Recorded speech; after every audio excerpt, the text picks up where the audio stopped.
The 15th episode of the 6th season of The Simpsons is called Homie the Clown. It's probably the second best episode that they ever made, and there's a famous scene in which Homer Simpson, dressed up as Krusty the Clown, is inaugurating a fast food restaurant, Krusty Burger, and he sees the equivalent of the Hamburglar, and it's sort of like a joke, he's trying to steal the hamburgers, and instead of understanding the joke, Homer grabs the Hamburglar and literally kills him, and then after he kills him, he just keeps shoving his face into the ground. And there's a little bit there where these little kids say, stop, he's already dead. I've been laughing at that for how long has it been? I don't know, 30 years? And it's sort of turned into a meme format, which is nice because, it's nice to understand memes. When you get to a certain age, you're just happy to get the joke. You know what I'm saying?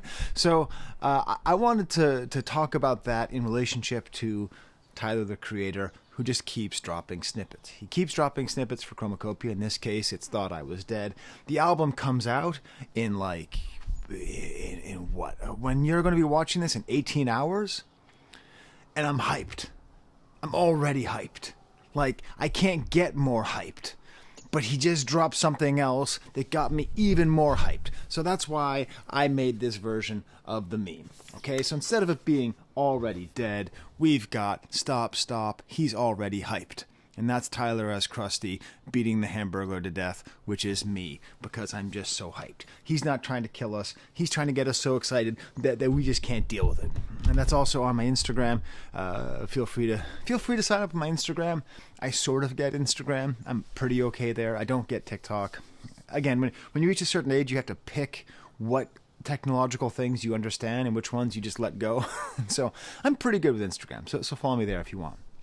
Anyways, and so at this point, this is the third video I've done about a teaser for Tyler, the Creator. And I started the first one saying, hey, you don't need to watch this and I don't need to make it. Because we all know that we're all going to listen to the new Tyler album. We're all going to get excited about it. I'm going to be excited to talk about it. I hope you're excited to hear what I have to say about it. And it's all going to be this thing. But okay. Listen, if you think this is pointless, feel free to leave a note in the comments saying, bro, this is pointless. There's a lot of great stuff on the internet. Actually, on YouTube, if you check this out, there's a lot of great videos on here.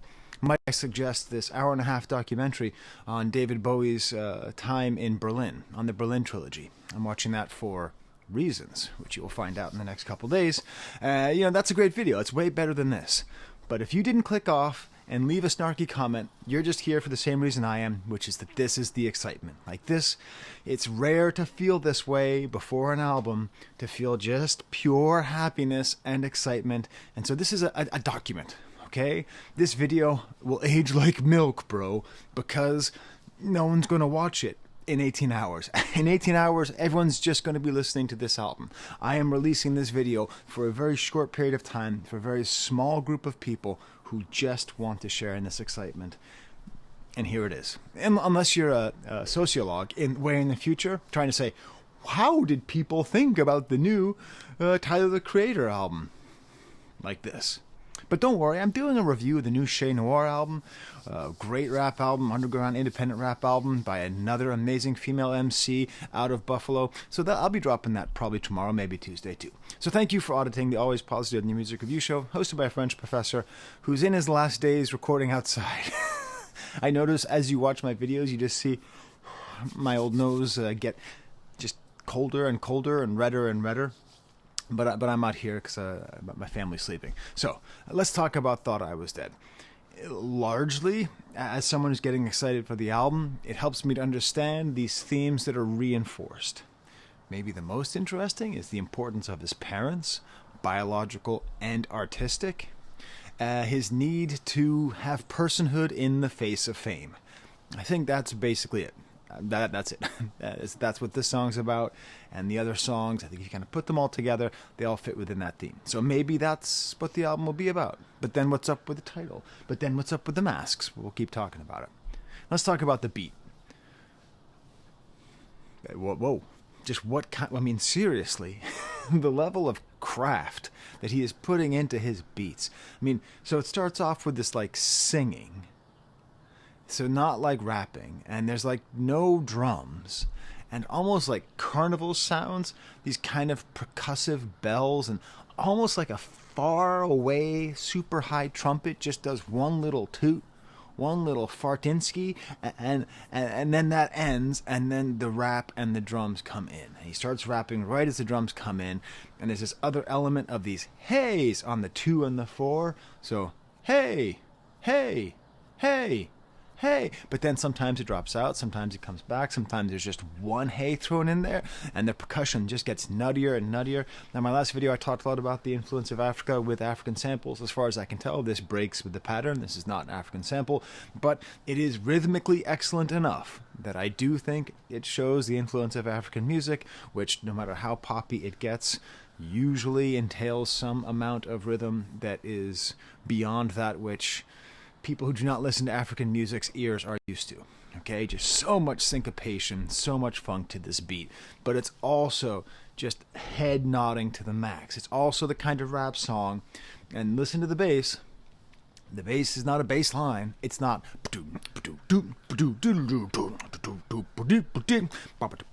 none of that. It's this.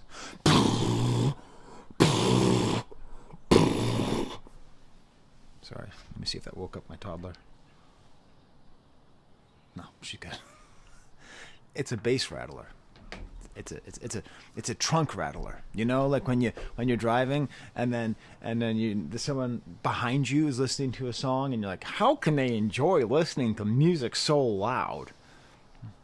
That's what people say. I mean, I used to drive around listening to Fear of a Black Planet with my brother that loud. We had a Jeep. We were literally the Valley of the Jeep Beats. Shout out to Terminator X. So, okay, that crow does not like Terminator X. He's a very underlooked member of Public Enemy, Crow.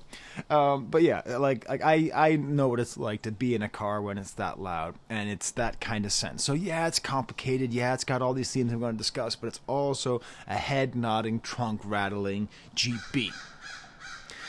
Amazing, like the synths come in at a certain point, and like and this is true on the other 2 songs too. Some of the instrumentation you sort of don't notice it until you really pay attention, like these kind of blaring synths that come in and go, and like arrive and leave when like with and without the bass. So much percussive power, some choirs in the back, just so many layers, so well made. So let's get into the lyrics proper, okay? Now the main thing is this before he starts rapping, just singing "I don't want to be found," and that's tagged. That's the first line, and then the last lines are "They thought I was dead." And this is tied into the concept of renouncing fame. You know, there's a lot of people every year who go missing, and some of them are killed. You know, some of them fall off a boat or something sad. You know, so a lot of them die. A lot of them are killed. A lot of people just disappear though. Like a lot of people just like yeah, I know what. Have you ever thought about it? I thought about it. I was like, how far could I mean, not recently. I'm good. But there have been times where I'm like, if I somehow managed to get $10,000 in cash, could I move to like Saskatchewan and change my name and no one would ever know who I am? Could I witness relocation myself? You know, I mean, and that was just like when I was having a bad day in my 20s. You know, but this is this really interesting idea where what do you do when you're so famous? How do you have freedom from fame? Which is a theme which Tyler is talking about, but that's also a theme which Taylor talks a lot about, which Charlie XCX talks about, which Billie Eilish talks about, which a lot of people talk about, but not just like the super famous. I did a video a couple years back about Black Country New Road, one of the best, if not the best, indie rock band out of England, and they had an amazing second album, I think one of the best albums of the decade, and it's from up there, and the lead singer left the band right before the album dropped. And I made a whole video saying, in praise, saying, hey, good job. You saw that this was hurting you. You're a human being. Your humanity matters more than the entertainment you can give me. I compared that to Kurt Cobain, who makes me angry. I would have liked Kurt Cobain to have just disappeared. Not literally. Just, yeah, I'm not making music anymore. I'm supporting my wife and raising my kids. I don't really want to be famous anymore. I broke up Nirvana. I'm okay. He would have stopped. He would have been okay. He would have disappeared. We would have forgotten about him. He would have been like, I hope he releases music again. He really changed something. You know, this desire is super strong. So yeah, but anyway, so Tyler the Creator, he's like the main person you think of when you think of really popular California artists associated with abstract hip hop and Odd Future, who made really important albums 10 years ago, but now everybody thinks is gone. That's the person you think of. What do you think of Frank Ocean? Is this song written from the perspective of Frank Ocean? I don't know. I can tell you one thing. My daughter, bigger Tyler fan than I am. Okay, she has a Igor poster on the wall, right? Really into Flower Boy, all that stuff. You know, she's a huge fan. I'm a fan, but she's a huge fan. But still, in her mind, this album, and in the mind of many people, is like two things. If Frank Ocean is not on it, and then if Frank Ocean is on it. Like this whole sense of like it's going to go up a whole nother level. But I think he's a great example of somebody who people thought was dead. People who renounced fame. And personally, if Frank Ocean would like to come back, great. But every time he doesn't, you know what it's like? I'm improvising here. Speaking of really important cultural moments in the 90s, there's that movie Good Will Hunting with Ben Affleck and Matt Damon before they were super famous. There's a whole scene where, you know, Matt Damon is just too smart to be working construction, and so every day when Ben Affleck shows up with, you know, Dunkin' Donuts to go to the construction site, every day he knocks on the door, he hopes that Matt Damon isn't there, because that means he's doing something better. And even though he's going to miss his friend, he's going to be happy that his friend is not missing his potential. Every time I don't hear Frank Ocean, every time I don't hear Isaac from Black Country New Road, I feel that sense of happiness and loss at the same time. Like, good, you are addressing your humanity. You feel that fame and art has removed humanity from you, so I want you to be a human, and I want you to be happy no matter how much I want to hear your voice again. You know what I'm saying? Does that make sense to you? I know, I said this was a point in this video that doesn't mean anything, and that's actually kind of a meaningful point. What am I going to do? Smash the like bucket, hey? Subscribe. AVAA means awesome video as always. I will heart that video. I will heart that comment because I read all my comments. All right, so let's go through the lyrics of the verse, kind of quick, not super quick. Yeah, I'm not going to cover all of them. White boys mocking this ish, and y'all mad at me. Y'all can S my D. Apparently, this is a reference to somebody named Ian, who is a rapper. I've never listened to this rapper. I don't know if he's good or bad. Do you know why I've never listened to him? Because Tyler the Creator told me not to. That's all. I believe people. If I trust Tyler the Creator as an artist and as an observer, and I believe his sincerity and his desire to protect the art that he so clearly crafts, and he comes out and publicly says this person is making a mockery and is insulting me as a black man and as a participant in hip hop, he says that to me, I'm just never going to listen to the guy. That's it. I don't know. Is he good? Is he bad? I saw Fantano gave him a not good review. I don't know. Sometimes Fantano is wrong, but he's not. I mean, he's been wrong on not goods before, but, you know, hey. So I do like, you know, as someone who's moving more into the kind of commentator space, not just a reviewer space. I've always been in the commentator space, but, you know. I do like it when rappers comment on hip-hop as well. I do appreciate this. This might be seen in the larger context of what Read My Soul calls the Great Reset, what we're all observing here since Kendrick and Drake, this whole moment of new attention to the authenticity and the blackness and the specificity of hip-hop culture as a black American expression and not allowing it to be watered down for pure profit. Okay? This line right here, what is this saying if not saying protect hip-hop? What is this saying? Okay, he's saying I'm right, stop attacking me, but what is Tyler the Creator trying to do? He's trying to be Tyler the Protector. Don't spoil my big video coming up by looking up the etymology of the word creator, by the way. That's coming. That's coming. The etymology of the word creator. It's too easy. He makes it too easy. Pull up old tweets, pull up old t-shirts, all that. I moonwalk over that B-word. I suppose this is a reference. He like made old homophobic tweets. I don't know what it is, but he says he and references Michael Jackson. And Michael Jackson is an increasingly interesting figure in the pop culture sphere because, first of all, we have to acknowledge he was probably a victimizer. Okay? Probably a victimizer. Probably. Not definitely. If you think Michael Jackson is innocent, there is a case to be made. I personally think he was not innocent, which makes it hard for me to listen to his music. But certainly, he was also a victim. A huge victim of fame, a victim of abuse, a victim of systematic fame abuse. He was, and he was telling us the entire time he was making music. That entire Dangerous album is him just being like, leave me alone, and he really meant it. I mean, he really meant it. He was really tortured.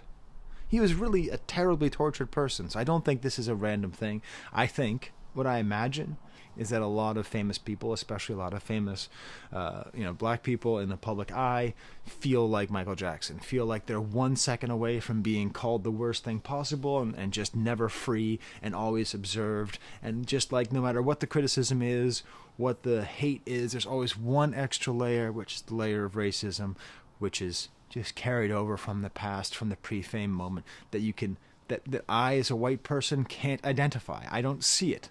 I believe it's there because I'm told, but I don't see it because I don't have any alterity. There's no otherness to me, right? So I've never experienced that feeling. It's a big deal. It's a big deal that he's offhandedly mentioning Michael Jackson. I was a young man when I hit 30. I was 1 mil when I hit 30. I'm a crash out till my hair white. I got too much drive. I'm a terabyte. That's just funny. It's just a funny bar. He has like a punchline here. Hey, he can do bars too. It doesn't all have to be this weird thematic thing with masks and weird words. But I like too that he's thinking about aging and talking about being young when he's 30. I say it all the time on this channel. I get younger every year doing this channel, like thinking about new music and broadening my mind and my scope to what's happening makes me younger now than I was when I was 30.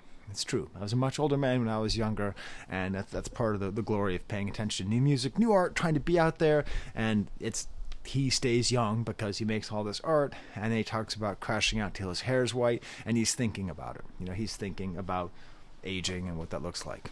You think it doesn't bother me that my beard keeps getting whiter? Oh, it kills me. The problem is the coloring of my beard is too specific, so I can't do a Just for Men because I'd end up looking like that dude from Star Trek, the Jonathan Frakes. No, it's a bad look. It's a bad look, and then he just has this swagger. I got a big old head. I ain't like these. Everything I said, I did. Talk my ish. I damn sure will. There's a whole nother layer, again, when we're talking about the song might not seem on first blush to be a lot about anger at racism, but to a certain extent it is because women are in the same position. Female rappers will often express this kind of frustration, and African Americans, black people in the public sphere will say it as well, where it's like you're expected to be low, you're expected to be small, you're expected to be unseen. So when you make it, when you do something, and you say that you're there, no matter how you say it, if you just say, I am a successful artist, there's going to be a certain layer of criticism that's going to come at you because of that otherness, because you shouldn't be in this space. So it is actually important. That's why I don't laugh at Kanye when he says, I told you who I am, a god, because he needs to claim his space. Now, of course, he also has mental health issues, so it makes me sad with Kanye. But in general, it's the Muhammad Ali thing again. It's the idea of it is a political act to be marginalized and to express your greatness without fear of being perceived of as arrogant. Okay? Whether you're marginalized by your gender, sexuality, race, class, etc. So he's not just talking his ish. And also, hey man, that's what rap's about. That's what rap's about. It's about saying I'm the best. In my opinion, if you had to boil down hip-hop to one sentence, it would be I am the best. Emphasis on I am. You impose your existence through this exaggeration. I'm a big troll, haha, I'm silly. I like that because I think that he's very conscious of the fact that he's a fun guy. He's a guy that people like. He does this kind of funny voices. But man, he seems He seems serious. He seems like he'd be a tough guy to have a conversation with. You know what I mean? Not that he's like a bad guy, but like if you don't know him, if you're not like friends with him, I imagine, the shutters are not open. You know what I'm saying? But he's, haha, I'm silly. He's using basically satire. Talk your one trick goat, I'm Billy. And then we get to the question of fathers. So, the African music, I think, that's been throughout the project so far, I think is influenced from his father, who is of Nigerian descent. And so I think that there is, and we hear his mother at the beginning of this whole track saying, Tyler, right? Which is a great way to start the whole track because it sort of defuses everything. It kind of defangs the entire song because it's like, Tyler, like he's gonna say some stuff here and he means it, but Tyler. It's a great start here. But it's interesting because he's on the one hand shouting out his father, but then by saying for real, it's clear he's also talking about Pharrell, who he mentioned in the first song and who he's been mentioning in a lot of interviews leading up to this. That Pharrell is his spiritual, artistic father. I have not seen the Lego movie yet. It is only because I'm too busy. I literally cannot get 2 hours outside of the house unless I'm working. That's all. I cannot, unless I'm working for my family or my bread, I cannot get out of the house. I didn't get to see the damn Joker movie, which I would have made a bomb-ass video about, but I haven't seen it. And I didn't get to see the Pharrell movie, which I want to see so bad. I'll wait till they both come out on whatever, HBO, Max, Discovery Channel, Roku. So, yeah. Shout out to Papa, he for real. I think this is a fascinating moment where he's simultaneously shouting out his father while also replacing his father with Pharrell. Was this going to happen on the album? Is this all going to be all tied in together? Is this going to be like a searing personal portrait, struggling with understanding the relationship between these male figures who have dominated his life and led him, and how is he going to differentiate himself from them, and how is he going to solve his issues that he might have with his parents while at the same time praise these artistic parents? I don't know. Yeah, I got to wait 18 hours just like you. Y'all, friendly and fake. That's Big Bro, how, when we all met yesterday. I like this because there's a big theme of fake friends in hip-hop, especially by Drake. But I think this goes a little bit deeper. I think this is really emphasizing the fact that, because what Drake does is he talks about friends and then friends deceive him. But the problem is the people he thinks are friends are never friends. They're just not friends. They're just people around. They just met yesterday. Friendly and fake. Friendly and fake. If my daughter ever watches this show, she'll remember this episode, this video, where she used to do this thing that drive us crazy, where she would meet people and say, how are they? And she'd say, oh, they were so friendly. And we'd be like, no, I didn't ask if they're friendly. What are they like? Oh, they're super friendly. That doesn't mean anything. They're nice? That doesn't mean anything. Everyone's nice. It's useless. Nice is useless. Nice is social capital. Nice is how's the weather. Nice is nice to meet you. It means nothing.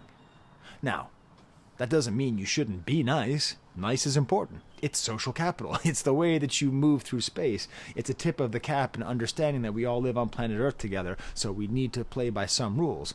But it doesn't go beyond that. My daughter would end up sort of like being surprised when people who were nice were not nice to her when things got more real, and that's the problem. And Drake is stuck in that position where someone walks up and says, hey man, you're Big Bro, let's hang out, we're awesome. And he's like, oh, we are? And then they turn on him because it's not a real friendship, because it's transactional. As La Rochefoucauld said, 17th century French moralist, as rare as true love is, true friendship is even rarer. This feel Planet of the Apes, why am I filled with this hate? I don't get the Planet of the Apes thing. I'm a big Planet of the Apes guy. Like big. Like a lot. I think a lot about Planet of the Apes, especially the new movies. Although I like the old ones as well. So I don't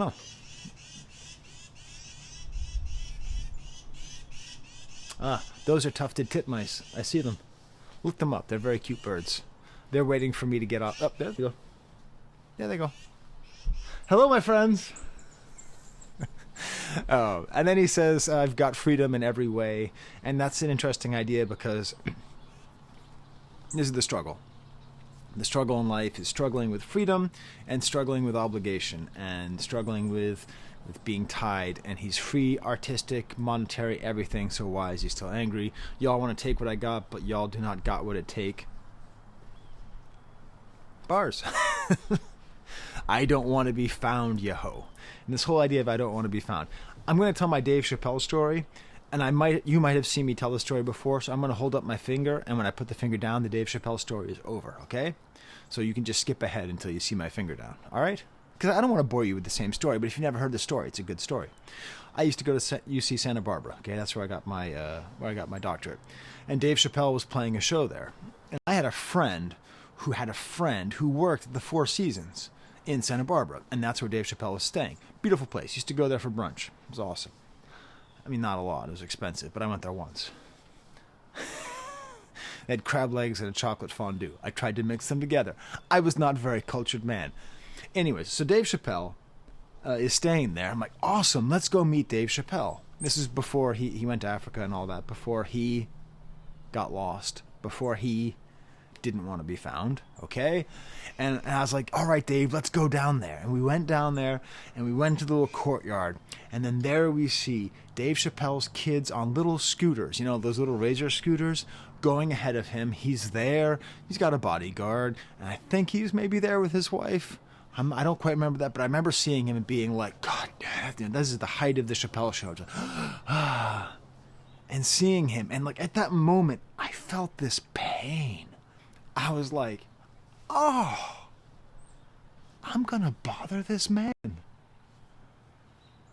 I'm going to stop this man for a photograph or an autograph? No. I didn't even say hi. I didn't even nod my head. I just walked right by him. And little did I know that he was going to be driven so wildly crazy, not even wildly crazy, so irritated by the racism of Hollywood, the racism of fame, the lack of privacy, the lack of freedom, that he would lose his mind and go off and move to Africa or whatever it was that he did. You know? Like, I understood somehow, I picked up in the ether that he needed to be left alone. And I appreciate that, and I feel like that's how Tyler feels. I don't want to be down, yo-ho. I don't like you coming down. I will not knock at your door. I'm overhead. They thought I was dead. I'm going to talk briefly about the video because he's dancing on an airplane. I think it's a C-130 Hercules transport aircraft. Maybe that's too small for that. I don't know. It's some kind of container airplane, cargo airplane with the container ship. The people who are in the container ship in the St. Chroma song are just standing around. He's doing his kind of military march to start where he looks over, I think on the 3, 2, 3, 4, 1, 2, 3. I think that's how he's doing it with the dance. It's very military when he's on the plane. There's this great difference between when he's outside and when he's inside the plane. When he's outside the plane, he's got no mask. He's dancing hard. He's super badass. He's all rap. And inside, he's wearing his mask, and he's sort of comedic. He looks subservient. He looks servile. He's wearing the same costume. And this is where I'm getting some thoughts here. I think this costume is supposed to be read ambiguously. I think you are supposed to read it as two kinds of costume. On the one hand, it is a military costume of a super badass guy who's in charge and in control and a super awesome rapper. And that's, you know, when that's how he is. But I also think it's kind of a comedic bellboy. Like, bellboys also wear these kinds of costumes. Okay, this is Jerry Lewis from the movie Bellboy. That's Keith Moon from The Who, from his song, The Bellboy. I get the sense when he's on the inside. What's the proper term for them now? Hotel page. That's the term that we use now, obviously, because it shouldn't be gendered. That, like, I imagine Tyler, the Creator, when he's traveling in his Call Me If You Get Lost, goes to a lot of hotels where there are a lot of hotel pages, a lot of what we call bellboys dressed up in these kind of uniforms. And I think that's maybe the interplay that's happening, because when he's inside the airplane, he's kind of meek, he's making odd motions, he's wearing the mask. He's a comic actor wearing a mask. I'm going to get into the mask stuff real hard when I get to the full album. But, and when he takes the mask off, he's more dynamic. He's moving. He's rapping. His anger is more clear. Even in the Annoyed video, when his mask is off, he's more clear. It just seems really important that there's this difference between how is he wearing this uniform, what does this uniform imply, does it represent servitude, or does it represent kind of triumphant leadership? And I think it's important that it's the same uniform, just how he wears it. So we'll have to see what the album is. Once again, these are my Patreons. They help me to buy music. I don't know how I'm going to get this album. I don't know. A new record store just opened up in my hometown. I might try to get sponsored by them because they're called The Needle Drop, and that would be really funny if I was sponsored by The Needle Drop Records. But anyways, I went by there yesterday. I bought David Bowie, and I bought Schoolboy Q with the money that my Patreons gave me, so thank you very much. If this is your third time watching, if I make one of these shots, then I am going to go without blackface, like a white mask, like with my face, white mask, and I'm going to try to do my hair for Halloween in a chromacopia way if I make the shot, okay? Let's go. Get you on the flippity flip. See, now I want to do it. There's the camera.